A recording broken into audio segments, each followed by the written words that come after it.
Hello creative thinkers and dreamers, I'm Gemini Prime and welcome to My Tech Universe. And I appreciate you joining me at my first vanilla series of many.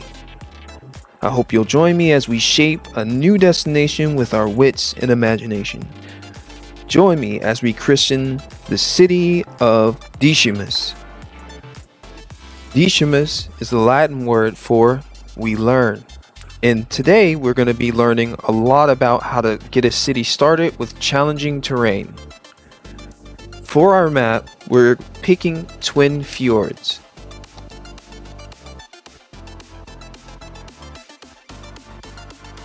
Twin Fjords is a map included in the Industry DLC. On this map, we have a number of different natural resources, 2 large rivers that flow into a major ocean with shipping lanes, and plenty of fishing. A number of farm fields and plains underneath those dynamic and ranging mountains, although you'll need to get to those squares in order to use it. There are a number of dense forests and trees scattered throughout the map to make it look nice and temperate. My first tile is no walk in the park. This is going to be very challenging terrain, and I look forward to solving these obstacles with some very clever and interesting engineering. Once we're booted into our map, we zoom out and take a look at our tile piece and start planning out where our first pieces of our city are going to go. Let's talk about the advantages and disadvantages of this tile. As for our advantages, we do have a number. We have close access to natural resources located here. We have close access to water. The trees in the area do count as nature for resorts, as well as the height help round out the experience that most hotels are looking for. It'll be some time before we're able to take advantage of hotels, however. We try to keep our eyes out for areas that look a different color than the rest of the map for areas of natural resources, so we can understand where we should build in order to keep from going over them. We take note of where the highway placement enters the square so we can plan around how we're going to interact and connect with it. We want to make sure we're exercising good judgment when we make connections to it, and want to make sure we're planning out our roadway network around it. My square of the map seems to have a number of different features already apparent in it. As you look here, there's a number of very tall mesas and a number of areas where there's a different color. Since I played this game before, I know these areas represent areas of natural resources, and I want to make sure I avoid them at this time. Anything I build will likely be outside of these areas so that I can make sure I take advantage of them down the road.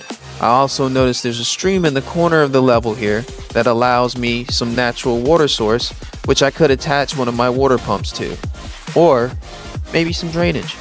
I see that my highway piece basically enters from the middle of the left side of the map.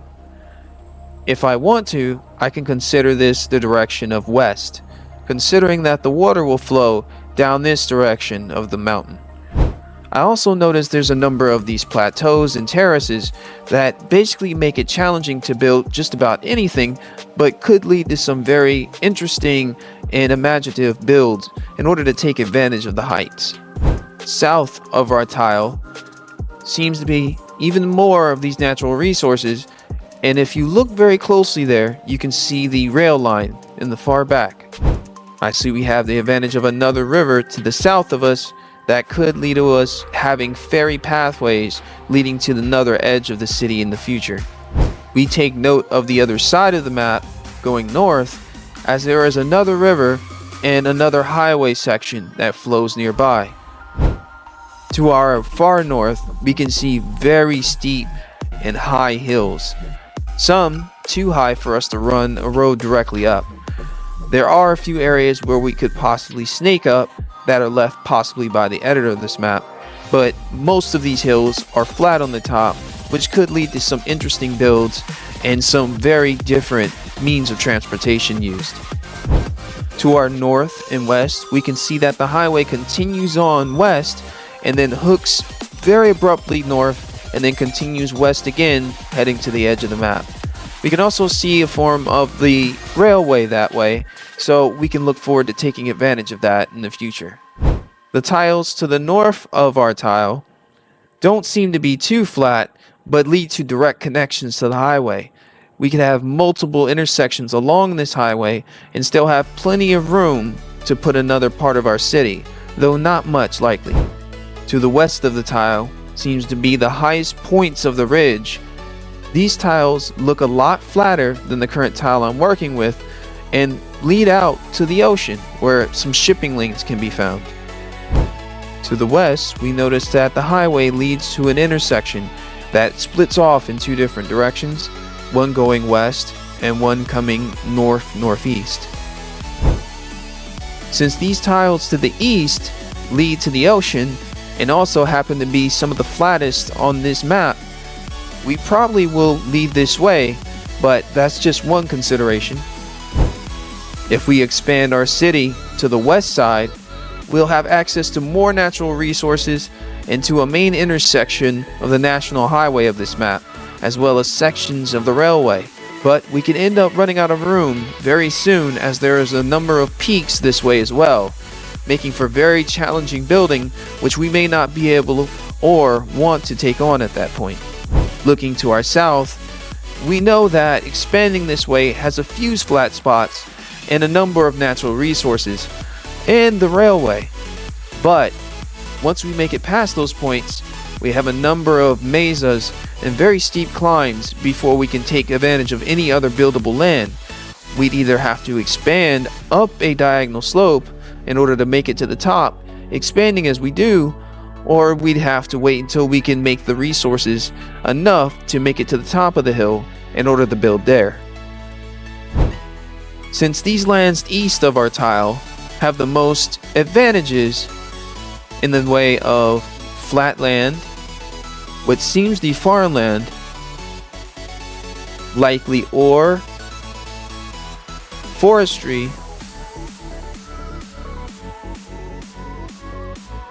and most importantly shipping lanes, we will likely expand this direction. Though it is a bit of a stretch, we will likely try to make our connection to the rail line as soon as we have it available in our achievements. In the beginning stages of our development, we're going to take advantage of any natural resources we can find here, coming from the forestry, farmland, and likely ore down the line. Judging by this color, however, I doubt this is farmland, but we'll find out soon. And with that being said, let's get started with the first steps of making our first town in the land of Discimus. In this playthrough, I'm playing with day and night cycle off, as well as dynamic weather disabled as well. I'm not going to disable fire spreading, so that's something we'll have to eventually contend with. With that being said, let's go ahead and get started with making our first town. For this part of the build, we're going to need to lay down some road networks, establish our first services, get a tax economy going, and hopefully produce some income. In order to get started, we'll need to place our first road so that we can unlock the tools we'll need to grow our city further. I usually start with a small section I've seen in so many tips and tricks from other creators. This will unlock all the basic roads we'll need to get started.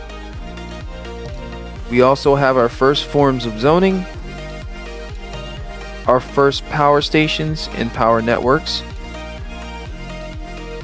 and our first water sources that we can use to pump water into the city and pump sewage out. Because I've started many cities before, I won't be needing help from the advisor, but if you start your first city the first time, it doesn't hurt to read these over and find out if there's any information you aren't aware of or may need refreshing on. So I'll be disabling this as often as it comes up. With that being said, I'll go ahead and delete my first section of road and get started with planning the next parts of the city, which will likely go up this hill and continue on this plateau here. Though it's not likely going to be long or very wide, our town center should fit into this area right here. In order to get to our town center, we're going to likely run a road directly up this path here and connect it directly to the center of town, likely running a couplet system later on once we have more roads available to us. For this project, we'll be building with dirt roads. With that being said, I'll go ahead and get started building my first road networks.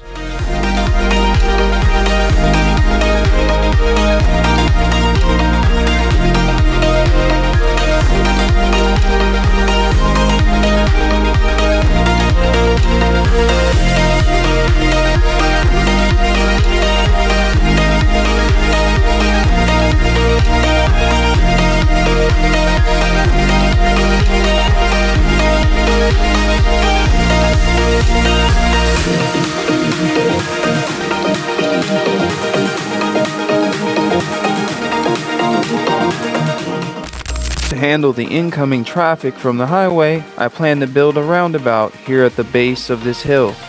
Because I'm planning on constructing our couplet system later on, once I have better paved roads, it may not be the prettiest solution, but it'd definitely get me by until I'm able to do more. I plan to make good connections to this roundabout so the traffic can flow freely. I'll install some structure into the roundabout to make sure it doesn't break when I make my connections. I draw in some supports for the sides and back of it to make sure it has enough structure to handle the connections.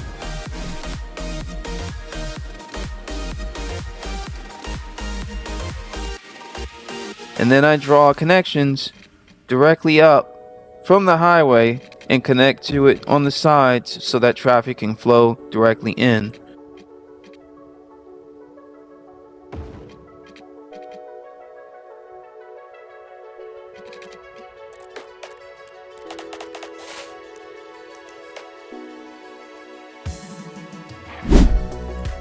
Not exactly anything fancy, but we'll go back and fix this a little bit later on. Even though we have steady access to a river, I won't be using the water pump asset as it will be unrealistic the way it will sit next to the river there. These resources are very similar in price, $2,500 and $240 upkeep for the water pumping station, but the water tower is a bit more expensive to plop, although it is about the same amount of upkeep, and it also has a lower amount of capacity, which could come to be a problem down the road. As you can see, this one's 60,000 meters cubed per week, and the water pumping station is 120,000 meters cubed per week. Although I usually go with the water pumping station, as it is a more effective water source down the road, this time I'll be taking the route of having the water tower. It's a little more true to life for small towns getting started, and we'll be able to locate it closer to the city as well as where we're going to locate our power, which you'll see in just a moment.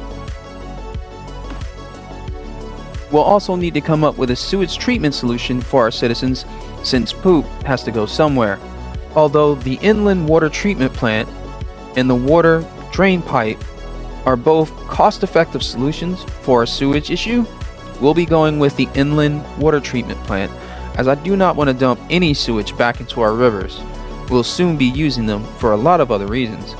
We're going to run a road right over here to feature our eco water inland treatment plant so that we don't get pollution into our water and we don't locate a building right on top of our natural resources. After we do that, we're going to go ahead and connect it with some water pipe.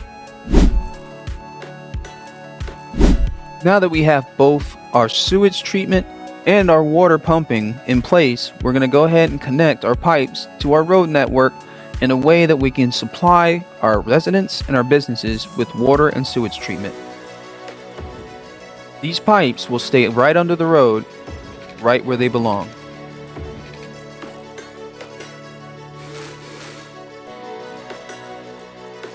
Though we are putting our pipes underneath the roads, that still doesn't mean we can't be efficient with our placing.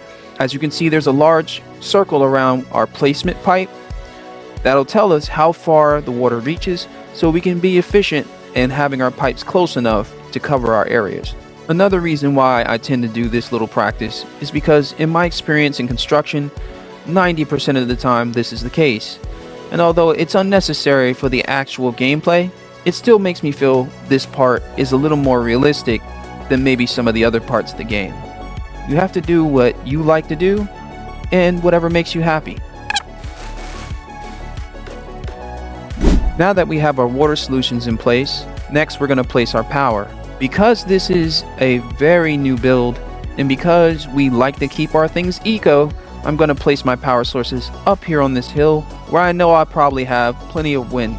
A lot of times we start with our coal power plants to supply a lot of power up front, but that isn't always the best option, as this can be expensive to place and have a lot more upkeep long term. Our wind turbines are a much more cost-effective solution, and they happen to be green on top of that. Once I click on the wind turbines, you can tell that this is the wind map. It shows me where the concentrations of wind are. As I thought, this ridge at the back of our tile is very high and allows for a lot of wind to condense over the top of it. This would be the best place for our wind power plants. The great thing about this is that your city doesn't need much power when it starts out. So 2 or 3 of these are going to be more than enough to supply power to your new fledgling city. I do recommend you keep on top of your budget, as they will soon run out of room and capacity to be able to hold up your city. That's at the point that we'll start looking at these more advanced power solutions. All that out of the way, now we can draw our first power line over to our city center and get our city zoned in and start growing some density. For my power solution, I'm going to start near the city to where I can attach to a grid and make my lines nice and straight. Then we'll estimate about how far out we'll need to run our solution to make it to our water supply and back over to our power stations. This isn't an exact amount. As you can see, there's a pretty general area we need to plop this in order to take advantage of the power grid. As long as we're in this blue area, it's going to be more than enough to get our power connected and have it flow downhill over to where our city is starting. Next, we'll tackle zoning, which will be the spots where we'll give our residents places to build their homes, their businesses, and set up shop. As you probably already know, the green is our residential zone and is where houses will be built. The blue is where our businesses and commercial zones will be. The yellow is where our industrial will be. If you played the game before, this explanation will be oversimplified, but basically, residential is where people live, commercial is where people shop, and industrial is where goods are manufactured to be supplied to commercial where residences can come and buy them. This is very important for the function of the city, and ultimately, the balance of these zones will lead to your city's success. Too much industrial and not enough residences, your city will stagnate, as your businesses will start to go out of business for a lack of workers. Too much commercial and not enough residences leads to a lot of goods that aren't being sold, and ultimately the closing of a lot of commercial businesses.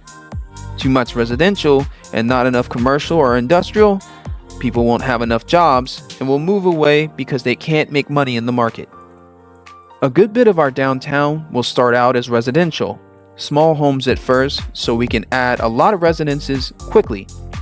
We'll also zone a bit of commercial down this main thoroughfare to supply shops and goods for customers to come and buy and enjoy their leisure. We'll also zone industrial towards this area here, as we'll need businesses to supply the goods to the commercial downtown, and we'll need jobs for the residents as they move in. A good bit of this game will come with you constantly balancing residential and industrial, and although commercial will be up and down a lot of the time, mostly as long as you keep an eye on your RCI demand, it'll be more than enough to keep these three in balance based on your city needs. And now we start the remarkable process in which we zone our city and start seeing our first residents move in.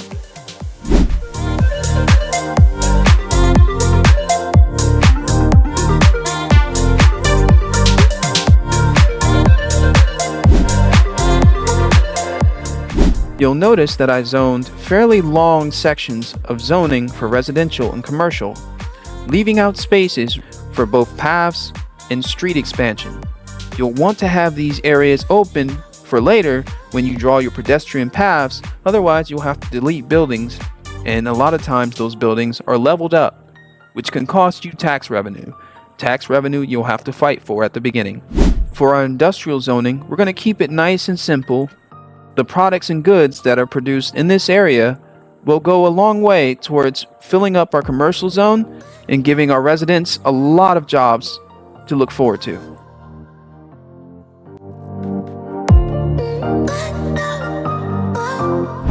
Similar to how I did my residential and commercial zoning, I'm leaving spots open for pathways as well as expansions.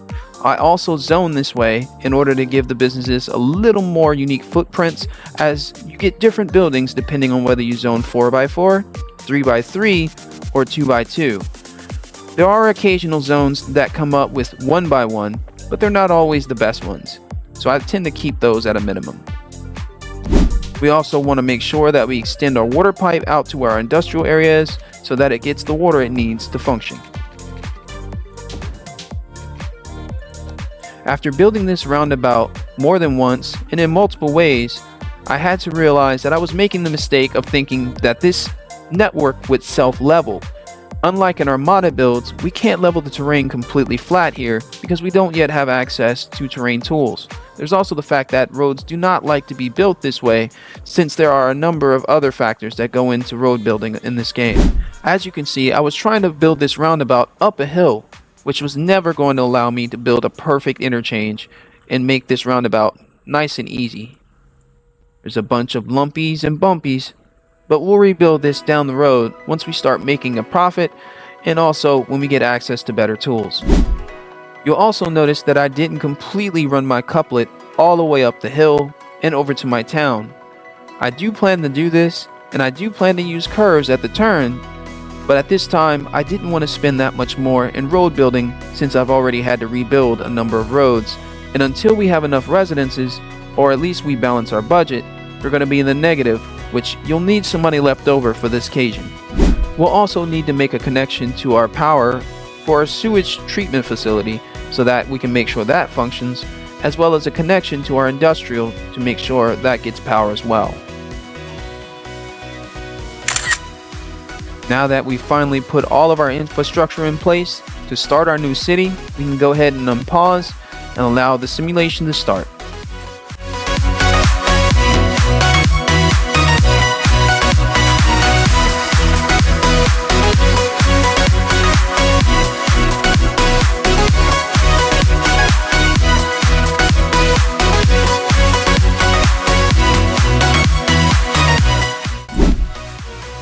Although we don't have much of a civilization yet, our first residents are moving in and getting settled. We also have some industry making our city its home. Everything seems to be functioning well so far, and I'm looking forward to growing the city even more and reach our goals. One of the mistakes I made while drawing out the city is that I didn't locate my power line close enough to where our zoning is. And because of this, the power is not jumping far enough to get to all of our houses. When you end up in this case, and especially if you end up in the negative, don't panic, restructure your zoning. Remove zoning from areas where you don't yet need it, and move it to an area where it's closer to power so that it would jump across and get to the areas that need it.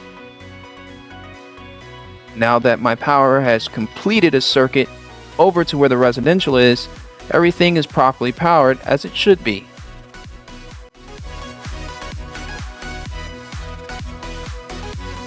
Now we can continue to grow until we have a large enough tax base to get back out of the red.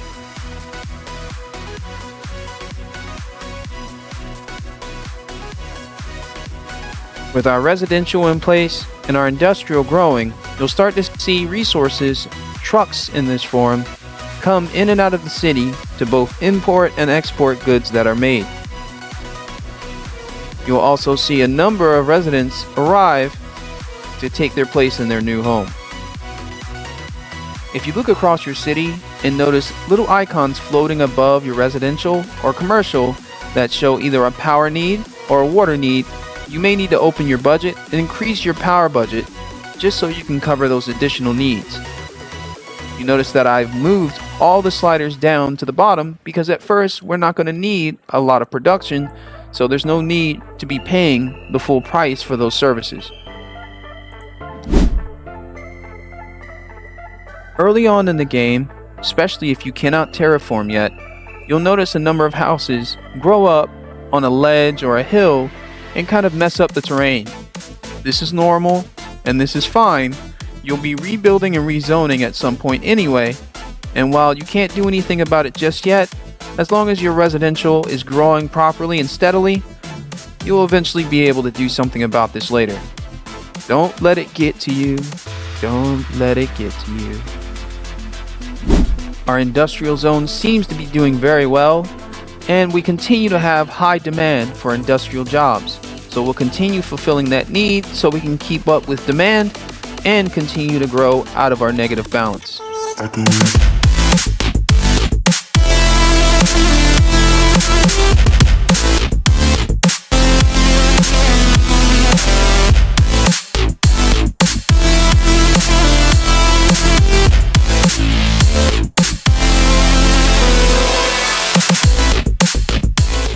Don't forget to remember where you plan to have other connections down the road or pedestrian paths so you don't end up zoning and having something in the way when you eventually run it.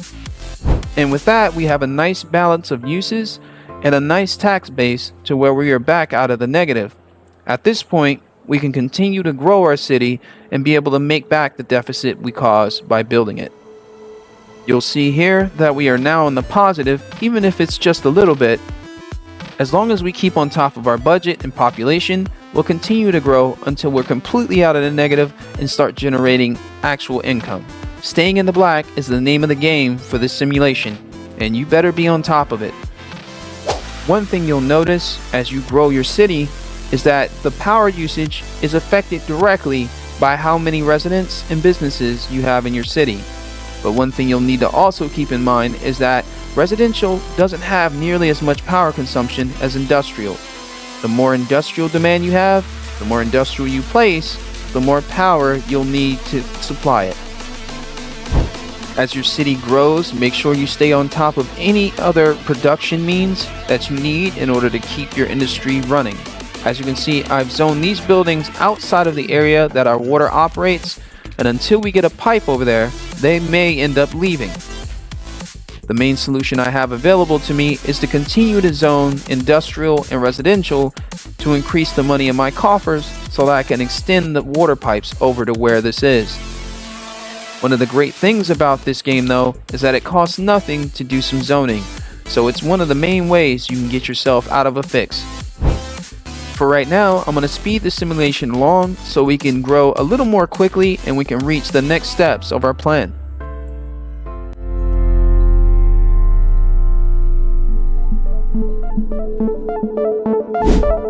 Our main goal for this playthrough is to make it from Little Hamlet on to Worthy Village and then Tiny Town before we end this episode.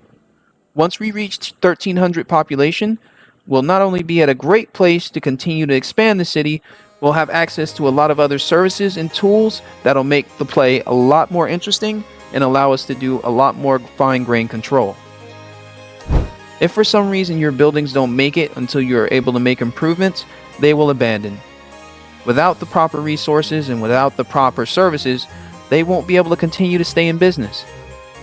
In this case, I'm going to de-zone this area until I'm able to improve the water pipes and get these people the water that they needed to grow their businesses.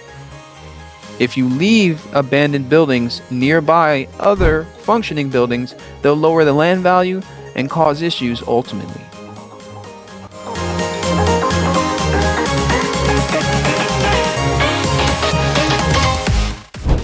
For now, we'll be using the vanilla industrial assets until we grow our city to a certain point. At that point, we'll switch over to industrial evolution assets that will make the city look cleaner in these areas and also feature less smokestacks and pollution. As you can see, we've managed to get out of that negative flex point that we're in, and we're generating positive revenue now. With enough hard work, we'll continue to grow our income and produce enough revenue to continue to build bigger and bigger in the city, as well as expand into the numerous tiles outside of our first tile. For now, I'm satisfied to draw on water pipes to continue to grow the industrial area.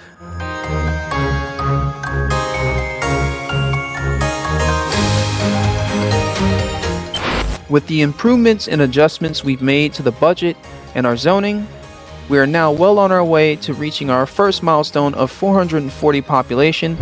Although I don't like all vanilla buildings, a lot of these are very nice and are reminiscent to a suburban neighborhood I've probably been in. In my days of construction, I've worked on a lot of different types of houses, different types of businesses, and all these houses spring forward to me as places that I've probably worked on in some form or another. This also reminds me a lot of how towns come together and how old towns got their start.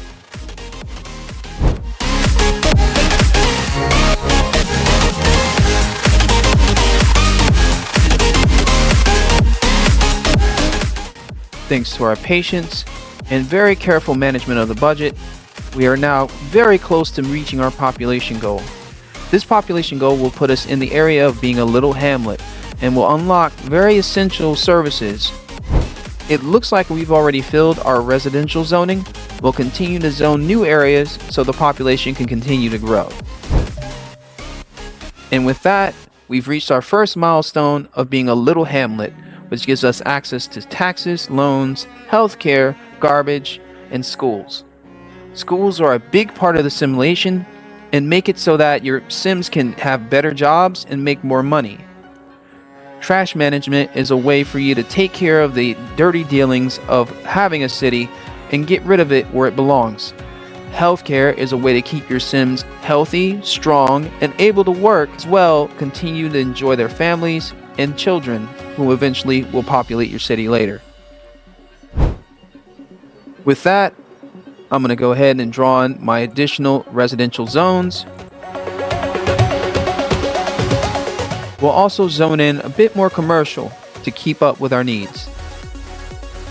Also, as part of reaching a milestone in the game, you are awarded a certain amount of money for each milestone you get to, and you can use this for your growth and development further. With the simulation, it's usually imperative that you go ahead and throw these new services down because they become immediate needs at this point in the game. You'll find that your garbage is right under the industry button. You'll need to decide if you're going to put down a landfill or a recycling center. And while the landfill is cheaper and decently effective, the recycling center actually processes trash rather than stores it. It is much more an upkeep per week and is a bit more to place, but ultimately it gets the trash under control and gets rid of it.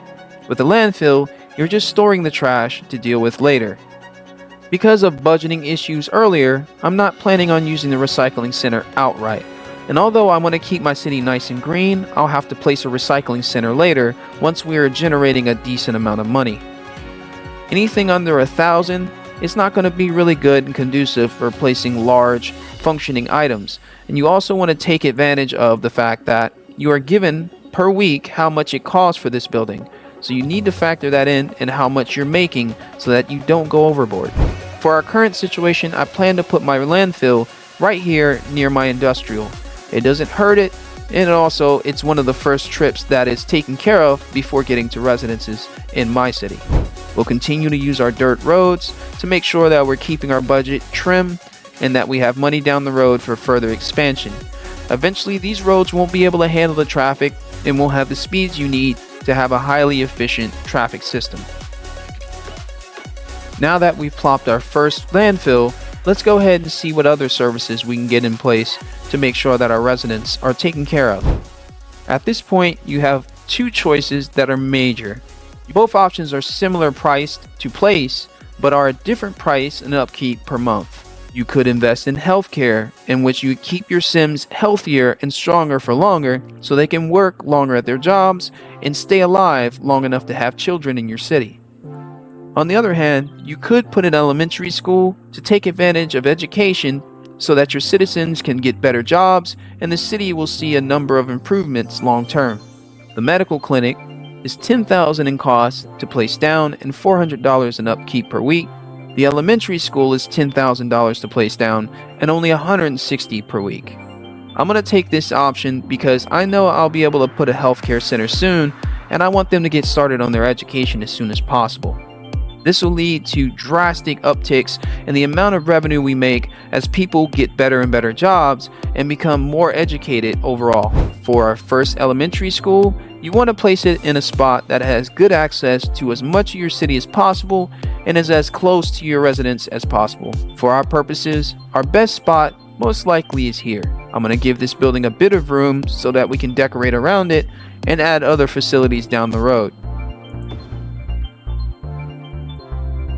In either situation of placing healthcare or schooling, you will immediately increase the land value of your city and attract more citizens to come move in. Both help the city grow, both help your citizens be happy and feel better, but they also lead to more generated revenue, one way or the other.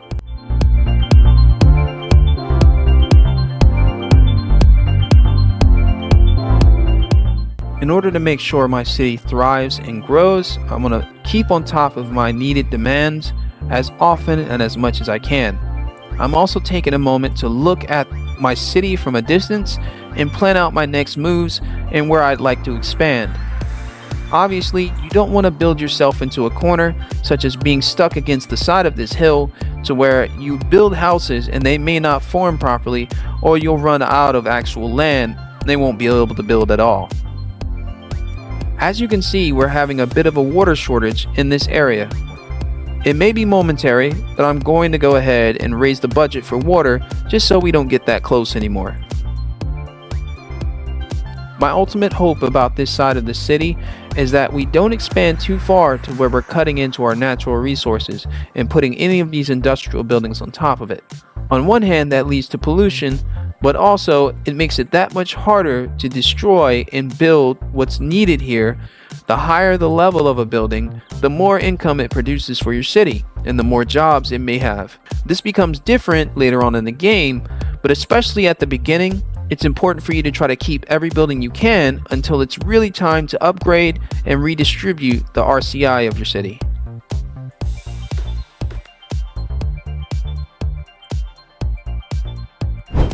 As you can see, our income has finally reached the area where we've gone beyond 1,000 per week. We should be able to continue to grow this and make decent dividends to invest in our infrastructure. Another thing I plan to put in as soon as I was able is another one of these wind power plants to make sure that our power needs are continue to be met. Depending on the size of your city, you may need to put more than one in order to generate enough power for the future as well. Make sure you come back into the budget menu and turn your needs back down so that you're not overspending for power that you're generating.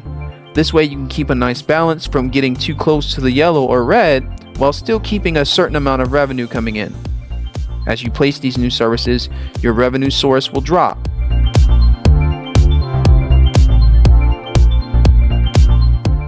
Commercial businesses tend to thrive where there's a lot of traffic.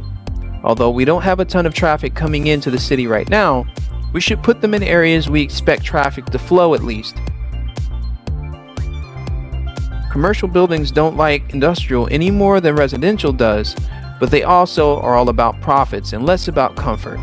So you can zone them a little closer to industrial and even use them to buffer residential from industrial just in case. As long as you try to keep ahead of the planning for your city and keep on top of your budget, you should be able to keep up with demand. Since your industrial is a major part of your city expansion, you should concentrate on making sure you're taking care of their needs as much as possible, especially when you have high demand for industrial and you need a lot of money to keep things going.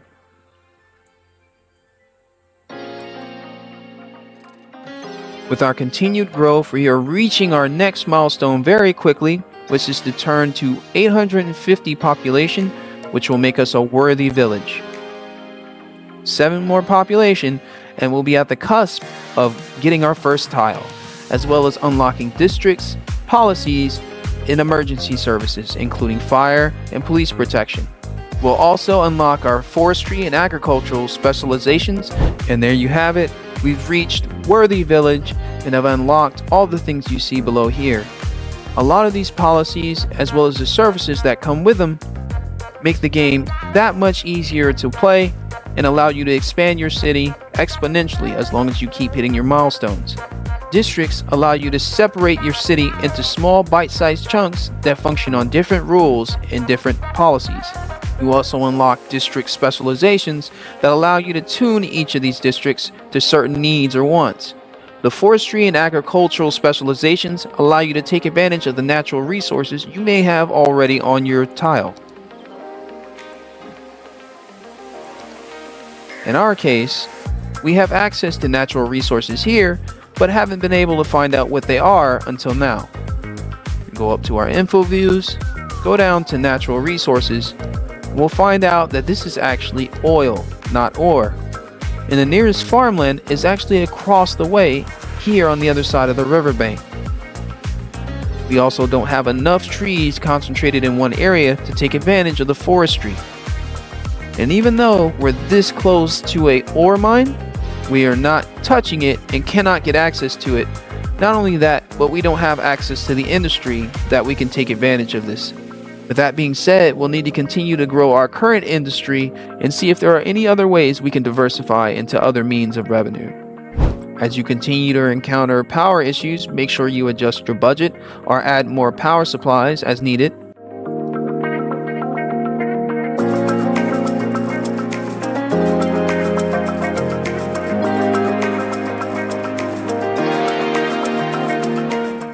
I plan to keep my names fairly simple. For this area, I plan to name it Hawkins Terrace. Make sure you hit enter to save your names. And for this area, I plan to name it Granite Square. We're still running into issues with power here and there, so it may be time for a new power plant. We're also running into our first bouts with crime. As I said, when those services are unlocked, you pretty much have to put them down as soon as possible, otherwise you'll experience the element they prevent against. To deal with this issue, we'll need to put down a police station. Thankfully, we've kept a positive budget, so we have enough money to put one down. A police station starts at $12,000 to place and $480 a week. With a police station, your citizens now have somebody fighting to make sure their streets stay safe. Our first police cars will patrol the area, checking for crime. They'll respond to emergency situations as soon as they're needed, and patrol the area otherwise to keep the city safe and the citizens' streets clean. Eventually, traffic on our main road in will reach a place where we can no longer facilitate that traffic on the road that it's on. We'll eventually have to upgrade these to paved sections, and because I plan to make this a couplet, there will be a one-way this way and one-way that way. We'll also have our couplet extend down here and go into our main roundabout so that we can have traffic flow that can keep up with the demands of the future city. We'll continue to restructure our industrial area to continue to have growth, as well as feature other means of revenue. All of this balancing and management of the city has led to us not only have a steady and positive income stream, but we've also achieved our milestones with our population fairly quickly. Next, we'll be reaching the milestone where at 1,100 population will be considered a tiny town. That tiny town opens up a number of tools and services that will make our city even more vibrant and self-sufficient. It'll also give us a number of new roads and paths that allow us to expand the ability for our citizens to move around. We'll also get access to parks and industry buildings that we can use to expand our city, as well as new forms of education and farming.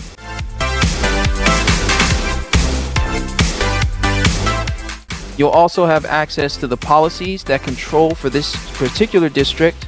However, you can also set policies for the entire city as need be. I highly suggest you do not change the style of any areas at first, especially when your population is low, because if you rezone an entire area that is pretty big in your city, you'll lose all the default houses in that area. Now, this may not be a big problem, but if you don't have enough demand for these houses to grow back, or for your industrial or commercial to grow back, you may end up losing a lot of population and put yourself right back in the negative if you haven't already. I'm going to add a few more roads to continue to expand our residential, but not so much that I'm making huge swaths of zoning way too early. Like I said, I want to keep the budget nice and trim and continue to grow steadily so that we can do bigger things down the road. I do plan to use a slightly larger plot on these lots, as the squares are going to be a little smaller, but I don't plan to zone both ends of the neighborhood until a few zones have zoned in. That way I know my houses will mostly face in the same direction. While it may be tempting to zone houses on the edge of this steep hill, it's not that great of an idea, mainly because those houses will not only look weird, but they may not be able to develop into large enough homes. Unless you're trying to keep population in a certain area or trying to keep a certain number of homes coming in, I highly suggest against this until you get access to your landscaping tools. At that point, you can level this piece of land and make as many house zones as you want.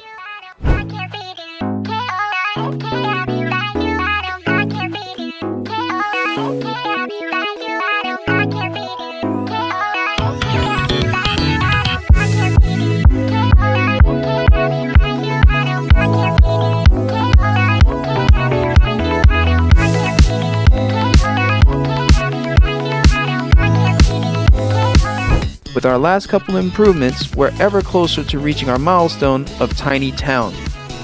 We need another 100 citizens to make it there. We'll simply add a little more zoning and make sure we continue to grow our other areas as well.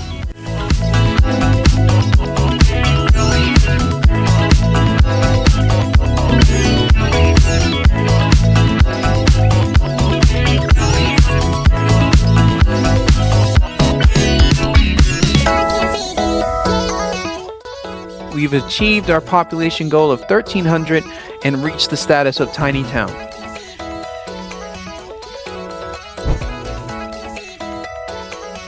With that, we are ready to wrap up this current episode. How did I do? You guys see anything I can improve? Anything you learned from this particular playthrough? I'd love to know down in the comments. I look forward to making another episode, and I look forward to you joining me. My name's Gemini Prime, and this is My Tech Universe. Explore the endless creativity that's out there for you in your universe. Have a great one.